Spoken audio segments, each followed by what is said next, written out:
What's going on, everybody? Welcome to another edition of Clap Your Hands, another playoff edition, another playoff win edition of the Clap Your Hands pod, brought to you by Sports Radio 94 WIP, brought to you by Odyssey Sports. And Kyle, I really think there's just one question to start this pod with. It's the thing everybody's thinking about. Who's the better paid passer in this city right now? Jalen Hurts or Joel Embiid? Which of those two you think is the better paid passer, right? Which is the true elite quarterback in Philly sports right now? Well, I said before the podcast, congratulations to Jalen Hurts for getting Tobias Harris money. That was a nice little come up for him yesterday.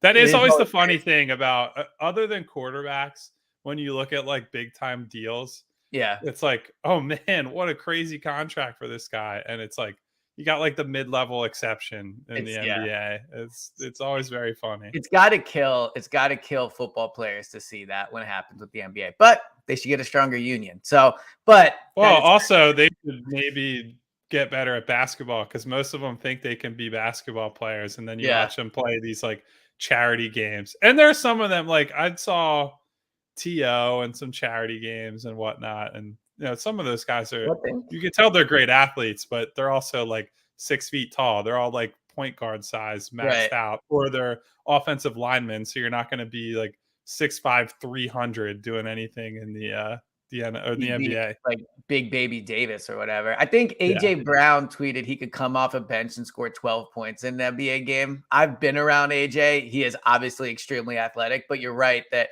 it's just funny when you see these guys next to actual NBA players, how they look like me next to them. It's like me It's looking crazy. short, then them looking short than them. But look, I think what this conversation really tells you is tell me the Sixers are up 2-0 without telling me. I mean, this series the series is over. There's really not a ton of drama, but another game where, I think we led with Joel last time, even though I think a lot of the reaction in game one was not really about him.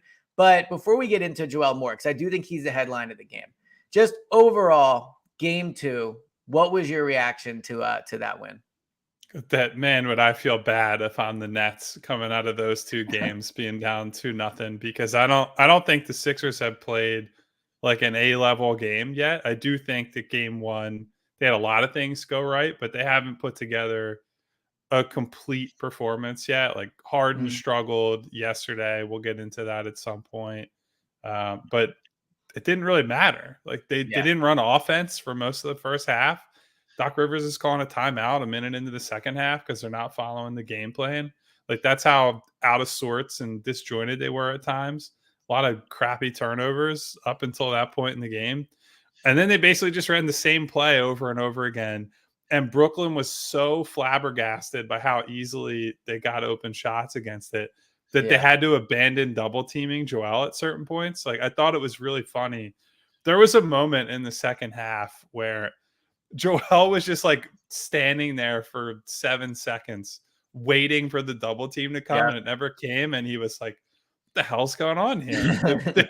Did we finally break them? Like yeah, what happened? So I just think the degree to which Brooklyn has sold out to stop Joel has it's gone way too far, right? Like it's become so predictable that he can just make one pass fake or dribble away from pressure for half a second, and all of a sudden it's either an open corner three, or if that three gets closed on, guys driving to the rim, hitting somebody under the rim, whatever it is. Like I don't think the Nets have an answer. I thought they played a pretty good game, honestly, Brooklyn on Monday night.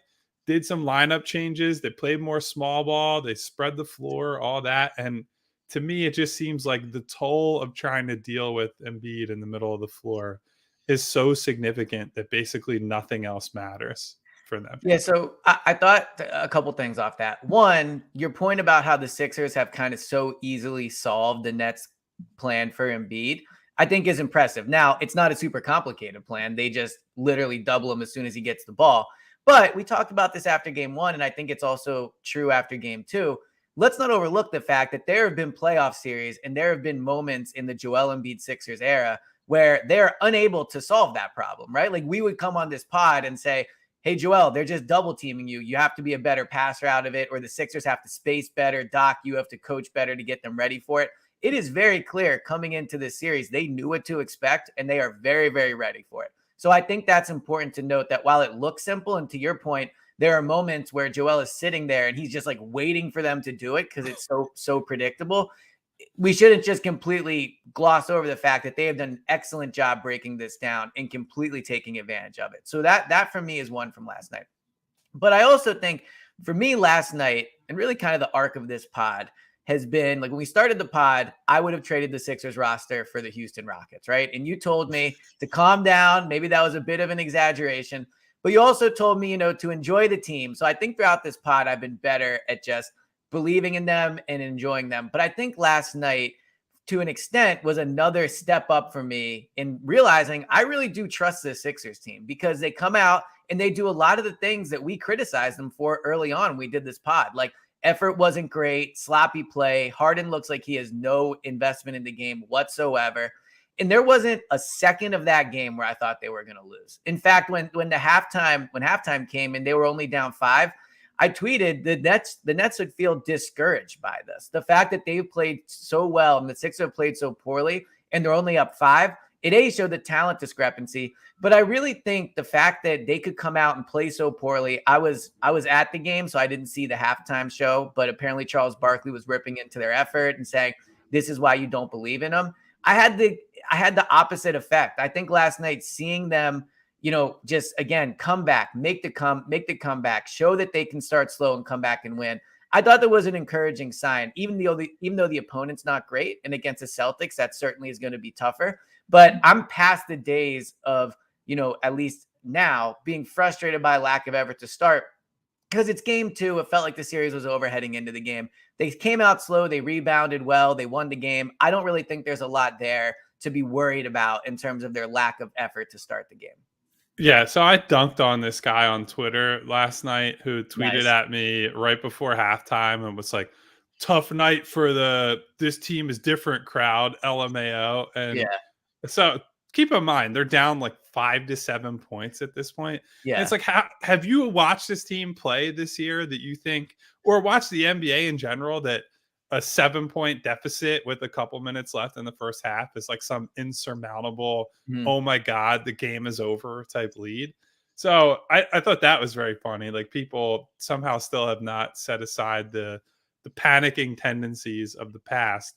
To me, the number one story of the game and the number one story of the first 2 games is that Joel Embiid is just trusting his teammates. And, I talked to, or I asked several people after the game last night, what's behind this? Why do you think he's grown in this way? So on and so forth.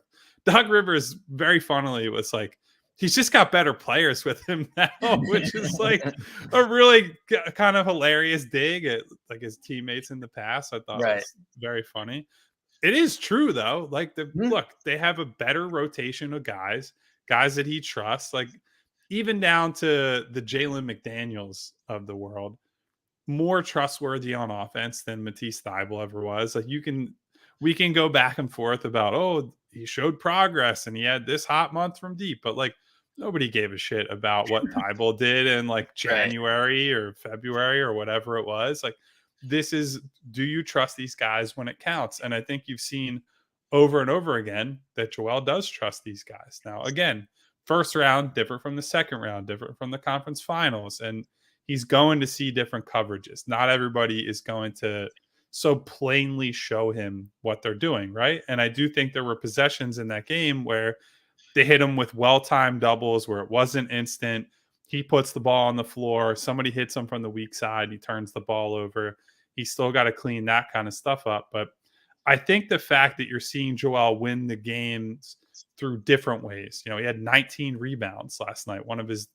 I think that was one of the best rebounding halves in a playoff game in Sixers history. That was Well, I like an saw after awesome the game, I think he's the first player in NBA playoff history to have 15 rebounds and 5+ assists in the first half of a game. So he was certainly impacting the game in a lot of ways, not scoring early on.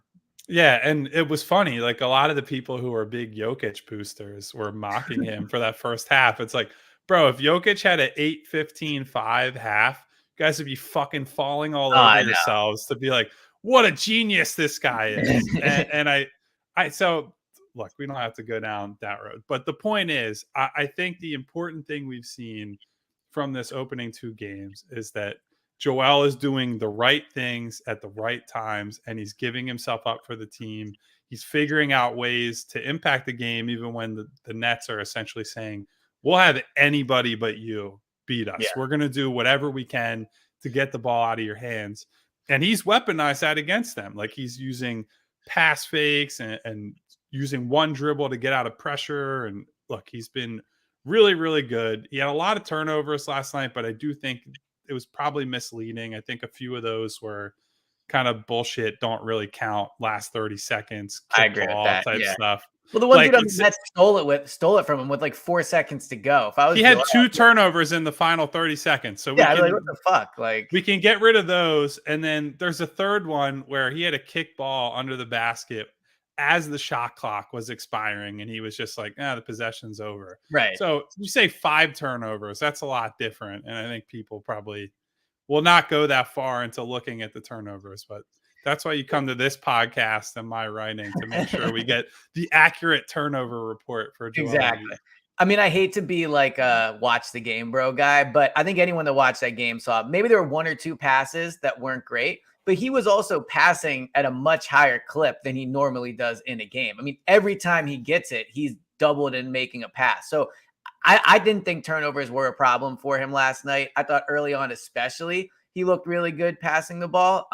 I will go down the Jokic road for a quick second because I just thought last night showed the whole debate about who's a better offensive player is always been silly to me because Embiid can score 40 points if he needs to. Jokic can't do that, right? But what you're seeing is if Embiid had to play Jokic's game, he could do it. Like Jokic is a better passer than Embiid is, but let's not act like there's some massive difference. Like Embiid can run the offense as the primary. There Look, is a pretty big difference. I don't know, man. If you want to say he can put up a lot of assists, I would agree with that. Jokic is a much better passer because Jokic is maybe the best passer in the league. So here's another good comparison to Ben Simmons. But anyway, so what I'm saying is, honestly, if Jokic is averaging 10 assists, Embiid could average 8 or 9 if that's what he decided he needed to do for the offense. And that's what I think these first 2 games are showing, that if Embiid has to pass the ball and that has to be his primary skill, he can do that. Jokic, that's what he does in Denver. This was always the biggest difference for me. Jokic can't score like Embiid scored. Like Embiid can score. He just flat out can't. So I thought there was a moment last night where Embiid was doing a great job passing, and Jokic was probably watching, just being like, fuck, man, he can do this too. Like so much for that argument for me over him. So I did think, again, in the first 2 games and especially last night, Embiid showing that he can impact the game in a ton of different ways besides scoring. He can score if he needs to, but if he has to be the primary facilitator as the passer on offense, if he has to be great on defense, he joked after the game he had more than 3 blocks. I probably agree with him. If he has to rebound the ball, he can do all those things if the scoring is not how he's going to carry the team. That was one of the all-time Joel pressers, by the way. He had like 4 to 5 lines where it was like, oh my God, this guy. Yeah. We're talking about his maturity and his playmaking and his selflessness. And then he's making fun of Nick Nurse and making jokes about a Reddit conspiracy about Jaren Jackson Jr. getting too many blocks and just on and on and on, talking about how they're crying to the officials. It's just so. And then the funniest part, and like people will get mad that are opposing fans or whatever. I think people should realize by now, Joel doesn't care about being a hypocrite. He's just going to say what he thinks. I love it. He did the Nets are crying for whistles and good for them. They got some more calls. And then like right at the end of his presser, he's talking about James Harden and he goes, he hasn't gotten a free throw in these first 2 games. And I just think that's insane. And it's like on and on and on and on about like why James Harden should be getting free throws. And it's like, just so funny to watch this guy light people on fire and then be like, actually, I'm going to do the same thing as them because I understand how the game works. I got to play that game. He knows how to play the media game for sure. Let me ask you this one last Joel thing. So to me, it looks like when I watch him double Joel, and I understand why all teams don't do it because he's showing he can beat it. But to me, I'm watching this and thinking, do you think the Celtics are just going to do this to Embiid, and just again, count on someone else to beat them? Like, do you think this is a Nets specific game plan, someone that a team will use on Joel? Or do you think this is the game plan of just blitzing him right away, doubling him, make other players make shots, is something the Sixers should prepare for this whole their whole playoff run? If I had to guess, I don't think Boston is going to hard trap him. And I honestly think, historically at least, now Missoula has only been the coach this year, so it's harder to know Right. compared to when it was Brad Stevens over years. And, Udoka sort of also did the same thing last year. I think that they historically have been like, if he wants to get his and score 30 or whatever it is, that's fine. We're going to cut off everybody else. And like, I understand that philosophy. We've talked about it with Mikal Bridges in this series that Right. you say, look, if he scores a ton of points, that's great. But if nobody else is getting involved, it's a road to nowhere. And I do think that the Celtics probably feel good enough about Horford. Well, maybe they shouldn't at this point, but they have always felt good enough about Horford in single coverage against Joel that they'll say, look, we'll take our chances. If he Mhm. puts up 45 or 50 or whatever, then great, you tip your cap to him. I think the interesting thing was last time they played, it was Grant Williams who got that assignment, and he has no fucking chance against Joel. Right. So I Yeah. I don't know what they're going to do. They did change their starting lineup to open the playoffs. My guy Derek White getting the Good starting boy. nod over Robert Williams III. So we'll see if that holds. I think that poses some interesting problems. Really, the thing that Boston has always done well is they they confuse Joel with the timing of their doubles. What Brooklyn has done wrong is that I think it's so consistent that it's Joel catches the ball, we're trapping. And like, Mhm. look, you get the ball out of his hands.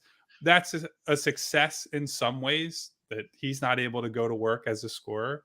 But if he knows what's coming every time and when it's coming, and he can think, all right, ball's in my hands, this guy's coming from the weak side. Or if it's the coming from the passer, for example, they switch and Nick Claxton jumps on him when he's in the game, then that's just right back to James Harden. James can drive, James can pass, whatever. Yeah. Boston will not do that. Boston will say, we'll give you, a second and a half, 2 seconds, 3 seconds, and then blindside you. And then the next possession will trap you. And then the next possession, it's single coverage. And they'll do a better job of mixing and matching. I just feel like the Nets, their biggest problem is that they've allowed him to get really comfortable against these double teams and know with, I'd say, like 90% confidence what is coming on a given Yeah. possession. So you're seeing some of what you're going to see the rest of the playoffs against different teams, but I do think other teams will be better at making him feel uncertain there.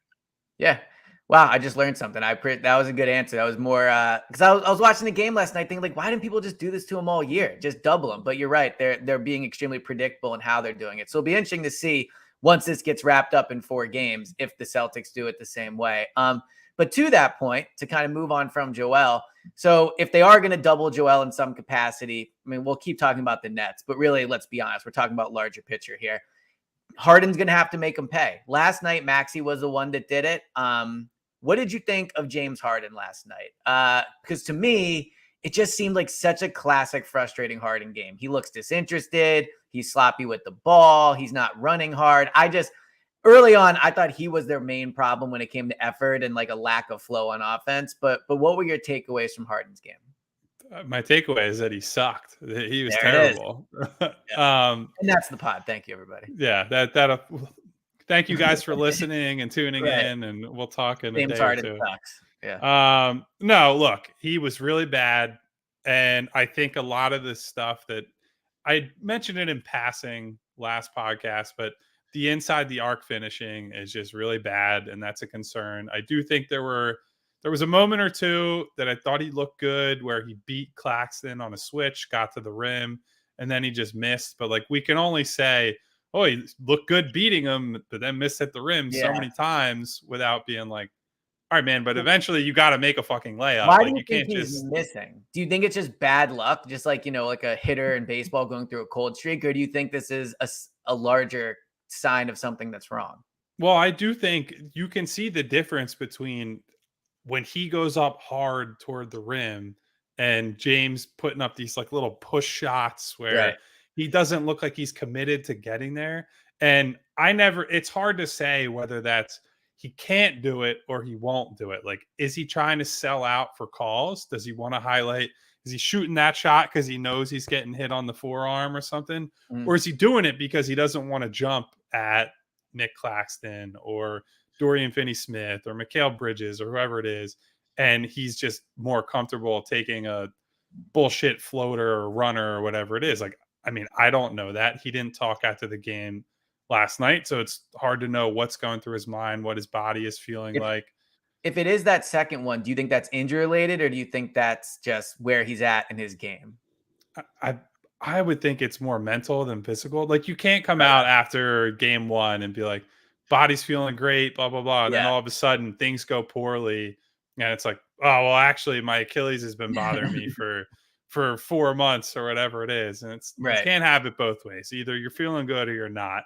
And I think a lot of the mistakes you saw him, like, set aside the shooting, the mistakes you saw him make were all mental stuff. Like, Yep. lost the ball in transition with nobody around him, a pass to nobody in the corner, like there's just nobody there, a bad turnover. That's the stuff where it's like he's a little bit in his own head. You hope that it's just a one game struggle. Maybe he was at Delilah's too long the night before, and he's just Mm. not locked in all the way, Right. and he's not taking the Nets that seriously. Like, you hope it's something like that. But this kind of performance is exactly why he's going to have to earn the trust of people, that he's going to be able to get it done long enough in the playoffs for them to win a title, right? Because, I mean, if we looked at raw box score stats for Harden in the playoffs, it's not like he's a bad playoff player, right? Like, No, we not can at say all. he's Yeah. got good averages, he's had some big moments, so on and so forth. But he has these inexplicable, just mentally tuned out games. Yeah. And on top of that, on defense, he's just not very good, right? Like, the mental checkout component is pretty much, I won't say always there, but is very present in his game most of the time. So when he does have these offensive struggles and he's tuned out mentally on offense and, kind of going through the motions, he's not making up for it at the other end. And that's kind of the problem. If he was the sort of guy that would say, all right, I'm having a bad shooting night or I've got bad turnovers, but then he's locking people down at the other end of the floor, it's like, okay, that's somebody that you can go to war with, and he's going to find ways to win, whatever. Like, it's what we're saying about Joel. He's not Right. scoring, he's not doing this, but he's got 19 rebounds, he's playmaking, he's doing this. Like, the best thing they could say about Harden last night between Doc and Joel and all the other guys is, well, he really managed the game. And I was like, man, are we having Ben Simmons flashbacks here? Like, oh yeah, Yeah. he got us into our stuff. And like, yeah, there's an element of that. Sure. He got them into their sets. They got the ball to Joel. That's an important part of why they took off in the second half. But if that's the best thing you can say about him in a playoff game, we're going down a dark road, man. And I hope that's not all we see from James. Although I will say there was a moment where Maxey tried to do a pass to Joel and just couldn't get it to him. So it does make you appreciate those little things that Harden does well. What I can't decide about Harden, and I'm genuinely on the fence about this. This was not often where I find myself on issues, but I really can't decide if I'm worried about him or not, because I was so strongly after game one. Like, he looks good. He played well. Obviously had all those threes. He looked physically healthy. He got to the rim. Missed layups are what they are. But I think it kind of is probably what you just said, how he just has these games. And the frustrating part about it is the Sixers are just going to have to hope and pray this doesn't happen against Boston. Like, point blank, Flip a period. coin, man. Yeah, Flip a coin. exactly. And that's the frustrating part, right? Like, you just have to hope. And I think what makes it especially frustrating is it just seems mental. Like, it doesn't seem physical. Like, there's just sometimes there's people out there. I mean, look, I can speak to it. Like, some days I go into the radio station, you're just not feeling up to it. And you're like, oh, I'm having a bad day, whatever. But it seems like Harden just comes into these games sometimes and is like, well, I'm a little out of it. And he has so much trouble rebounding and getting himself into it. So that is kind of where I would fall on Harden, where I don't see physical issues that make me concerned. And in some ways that's better, right? Because if he was dealing with an Achilles injury, that's a real problem. But then in some ways, the mental stuff is so helpless. It's almost more frustrating in that way, because it's not something, like an Achilles injury where a trainer can work on it. It's just kind of, you got to hope going into this game, Harden's decided he's going to bring it. And against Boston, maybe he will. It'll be high impact games each time. I think last night did feel like the series was over already when the game tipped. So maybe that's it. But the Harden thing after last night, it does creep back, concern into your head. So I'm going to circle back to something that he actually said prior to the series starting. He says, when you win in the playoffs, feels like you're never going to lose again. When you lose in the playoffs, it feels like the season is over. Yeah. And so if you apply that to individual performances, like game one, James hits a ton of step back threes, and it's like, man, James Harden is back. They're going on a finals in run. The league. Yeah, 100%. Yeah. Game two, he has a poor game, and we're all like, is he cooked? And oh my God, they're losing in round two. This is a disaster. Daryl Morey's going to pay him $200 million and cripple the franchise. And it's like, game at a time, everybody. They got 2 wins down, 14 more to go to win a title. That is ultimately what matters. Like, we could do the same thing with everybody else, except for Joel and Tyrese. It's like, look, box score says what it is. Maybe the plus minus is bad. Maybe the shooting numbers are bad. Whatever it is. The important thing is 2-0, finding ways to win, adjusting to the moment. I don't care if Joel scores 50 or 5. I don't care if James scores 30 or has 15 assists versus 1 assist. If they manufacture ways to win and they come together as a team. And look, we haven't even brought up Tobias Harris. Like, there's a great Tobias Harris game. Yeah, and he was good in game one. Great second half performance. Like, it's going to take, like, I wrote this in the recap last night. Tobias is going to be on the floor for like every single important possession this team has in fourth quarters, right? Yeah. Unlike PJ Tucker, who Doc benched last night, I thought it was an interesting decision late in the game. Tobias is just going to be on the floor. Like, I don't see any reality where Doc says, Tobias, you're out of the game. And so to see him step up on both ends of the floor, like making defensive plays, changing his role on offense where he's operating in the dunker spot, getting going in transition, honestly crashing the offensive glass, which I don't think he's a good rebounder at all. I think that's one of the reasons that they've been such a poor rebounding team. And so Tobias doing all those things to help manufacture a win, that's what it takes to win an NBA championship. It's not always like, look, ideally in our brains, we'd love to say, Joel Embiid scores 40 points a game. The best players are the best players, and that's why you win. But a lot of times you win because Joel shoots 7 for 20, has an okay game, and somebody steps up. Maybe that's Tyrese Maxey. Maybe that's Tobias. Maybe that's Paul Reed. Maybe it's Jalen McDaniels.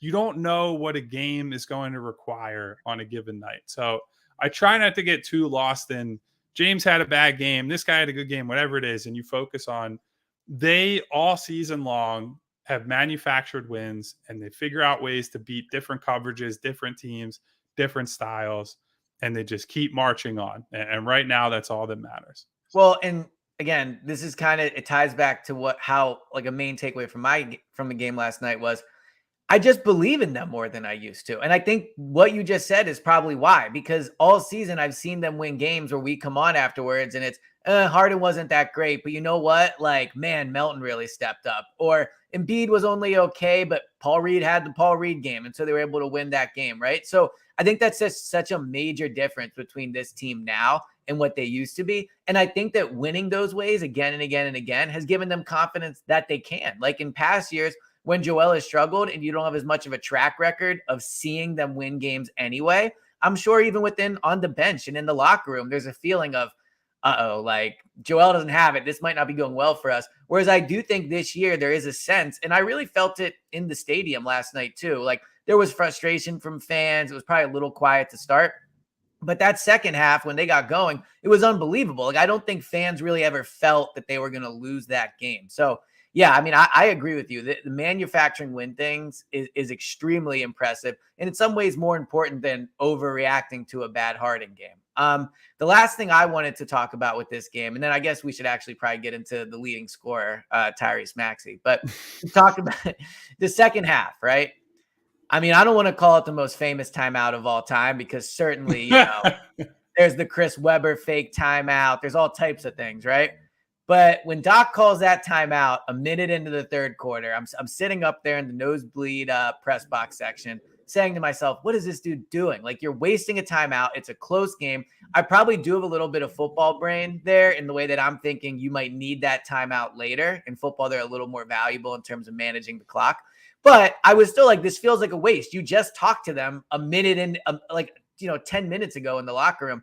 What I thought was interesting about the timeout, because I don't often get a chance to watch NBA timeouts, is he talked to him for like half the time and then he just walked away and they all kind of talked amongst themselves.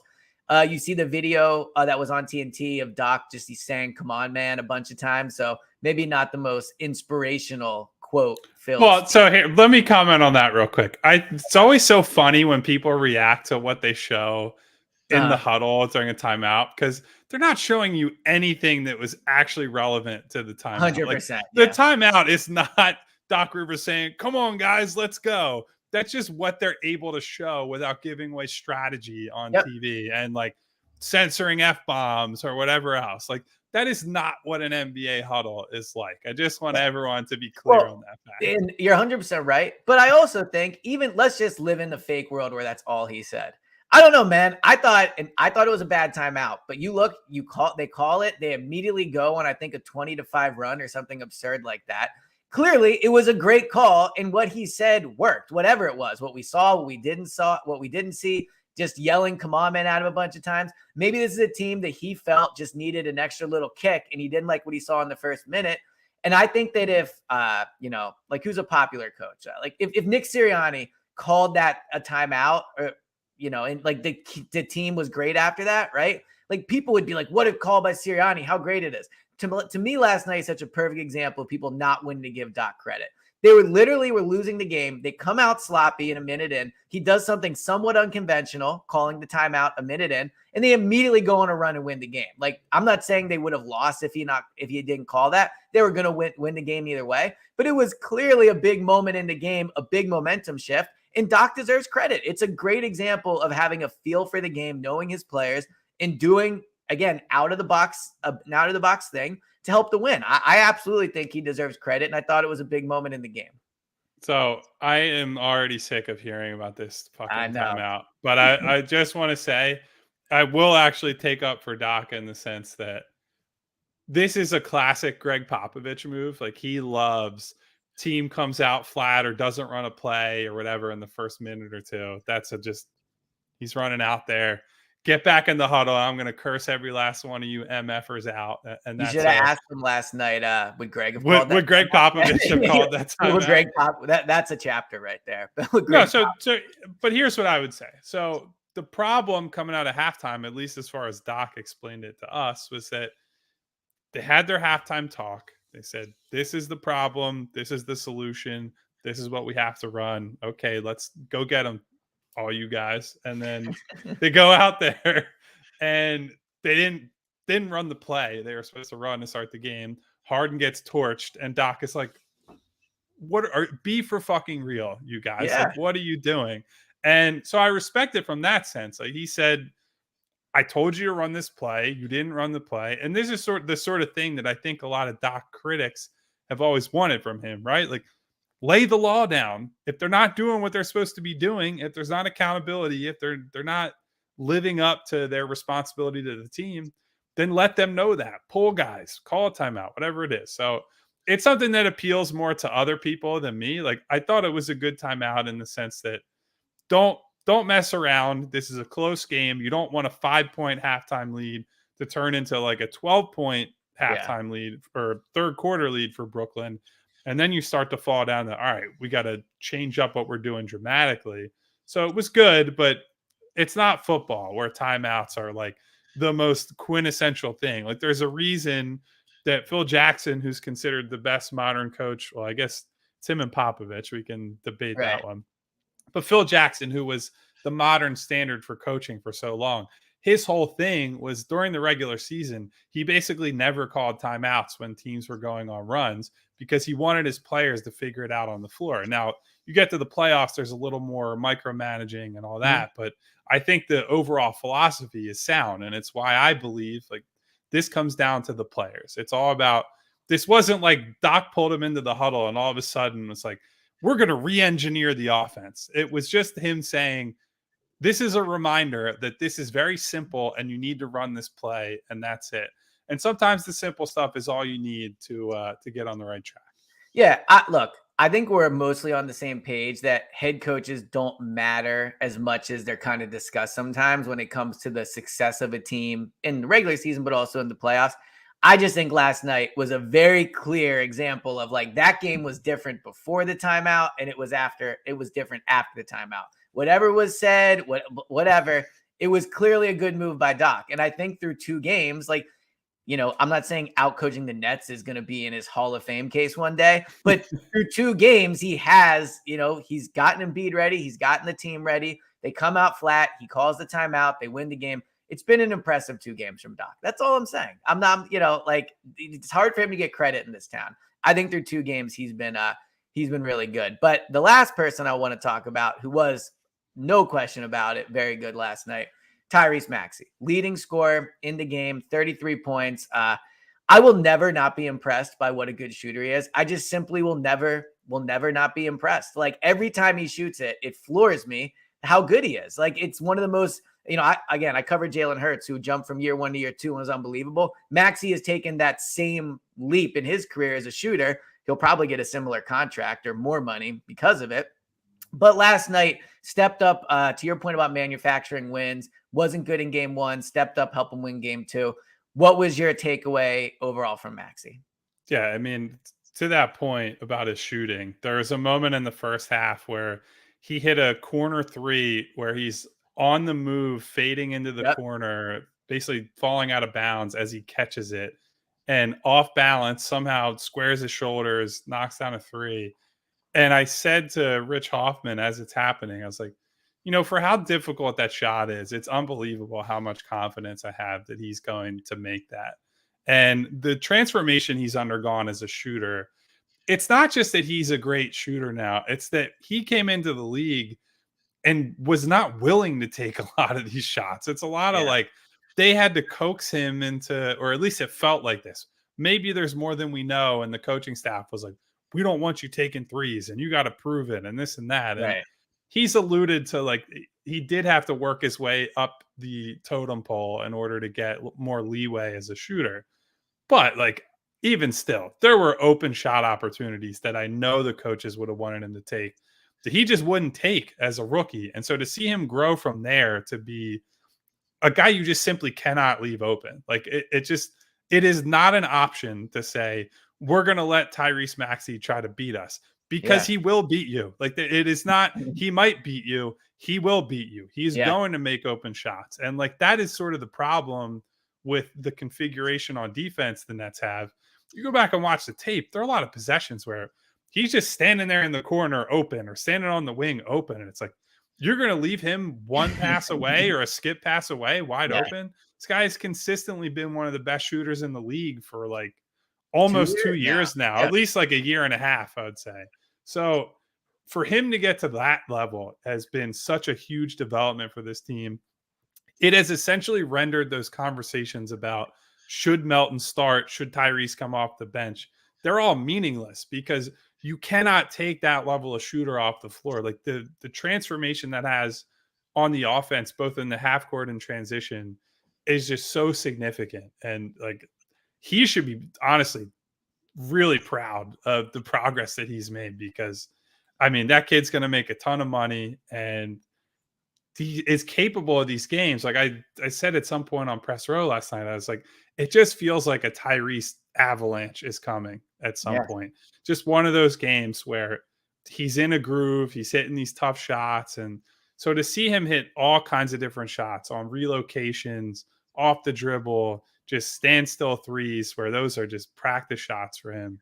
It's so impressive, having seen where he started from the baseline as a shooter. And look, I just assume this is the future moving forward. He doesn't strike me as a kid who's going to stop putting in the work or stop caring about his craft. We can honestly at some point start getting into what's the next evolution for him. Like, what's the next step for him as a player? I just think he's a super impressive shooter and scorer. I think the other side of it, though, is Cam Thomas on Brooklyn's bench must be so jealous because there was a point where Tyrese had like 23 points, 0 rebounds, and 0 assists. I It was like know. Yeah. the pure bucket getter stat line. It was so funny.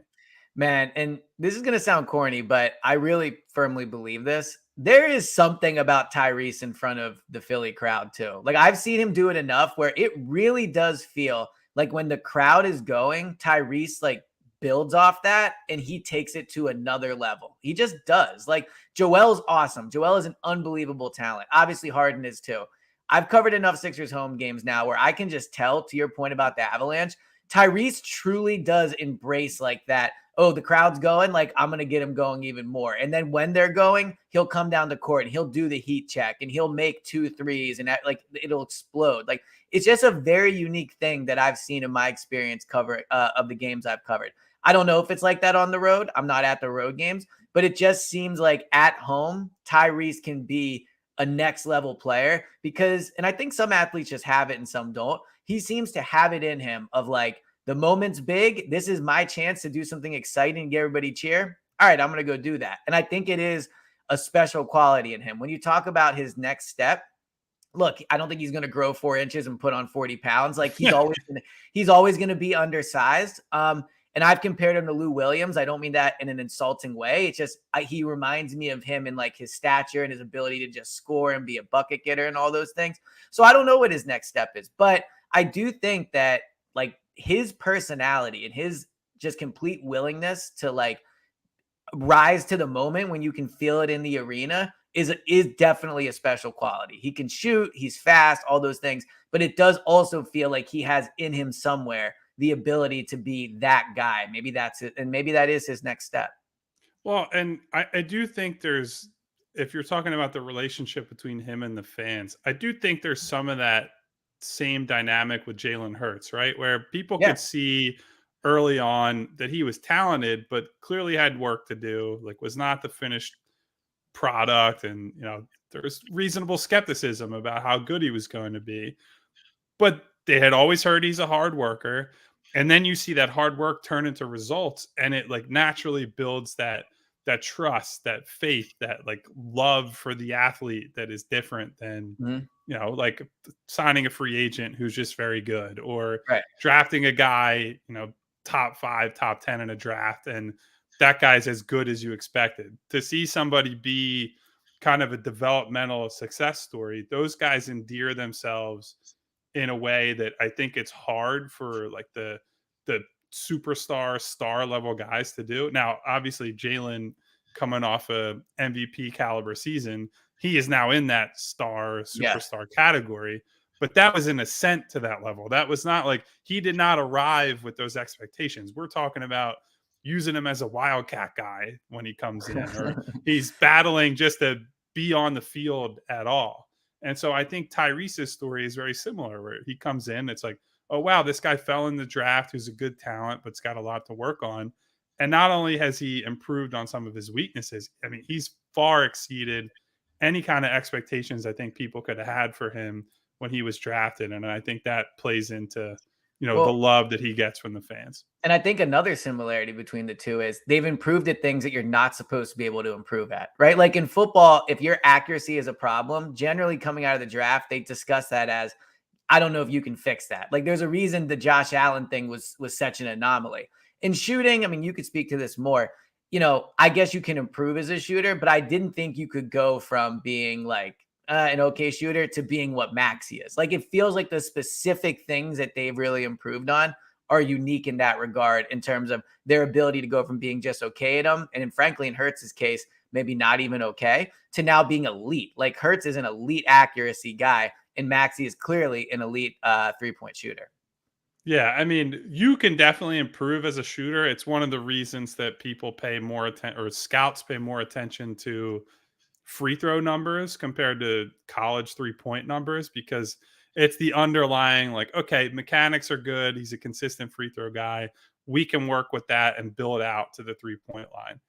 But this dramatic of a jump is Yeah. definitely very rare. Like going from, all right, he's like a low 30s, maybe mid 30s at best guy to, and somebody who's really only taking a few shots a game to, a high volume, high efficiency, and honestly, like high difficulty shot maker from three, that's a totally different level. And that's not something you see very often. And that speaks highly of his work ethic. And, people talk about work ethic, but it's also important that he focused on the right things, right? Yep. Like you can work really hard, but not do things that are actually productive and beneficial to your career.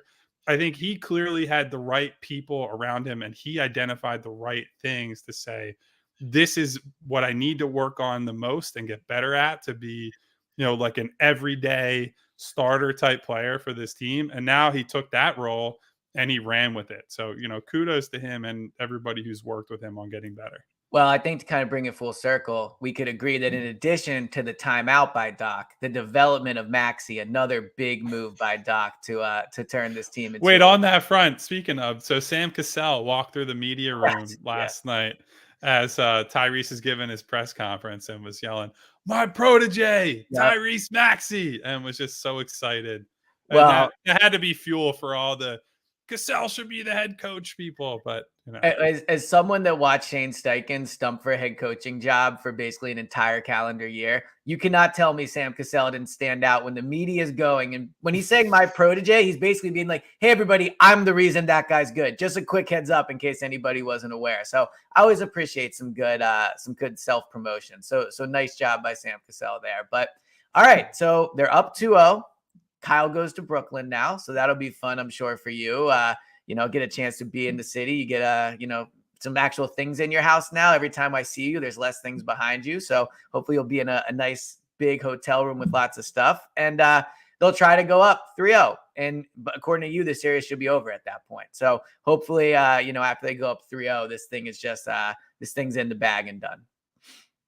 We shall see. I will give you the best reports I can from Brooklyn. I hope this series is over for my sake on Saturday and that we get some time to relax next week heading into what is expected to be a crazy round 2.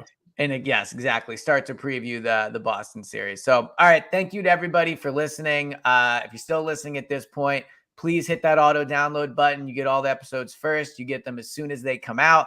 Leave a 5-star review. That would be much appreciated. Always makes my day to open the app in the morning and see a new review. We will be back, obviously, hopefully before the game, but at the very least after the game to discuss hopefully a Sixers win and really start that Boston preview. So talk to you guys all next time. And Kyle, I'll see you soon, man. Talk to you guys soon.